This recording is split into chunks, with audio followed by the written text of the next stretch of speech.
Goeiemôre julle, dis heerlik om vanmôre gou by julle in te loer en ek wil graag vanmôre twee goedjies net eers vra voordat ek lees. Die eerste een is julle voorbinding vir ou Tinus van der Merwe wat nog steeds daar in Amerika vassit en onder baie moeilike omstandighede daar is. Bid asseblief vir hom en vir Sunay. En die tweede ding is, by die lysie van siekes wat ek gister deurgestuur het, sal ek baie bly wees as julle die naam van Cindy en Foster ook byvoeg vir julle gebede.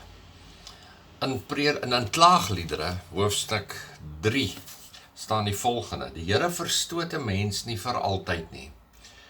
As hy beproewing oor 'n mens gebring het, ontferm hy hom weer, want sy liefde is groot. Dit is teen sy sin dat hy mense in ellende en beproewing bring.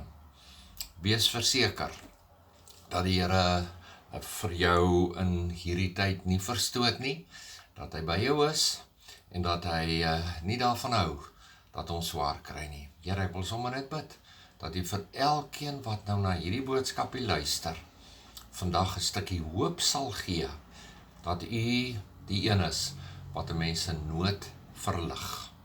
Dankie Here dat ons dit kan bid en vra, en ook kan bid en vra dat U vir al die siekes en almal wat in nood is, dat U ook vir hulle genadig sal wees.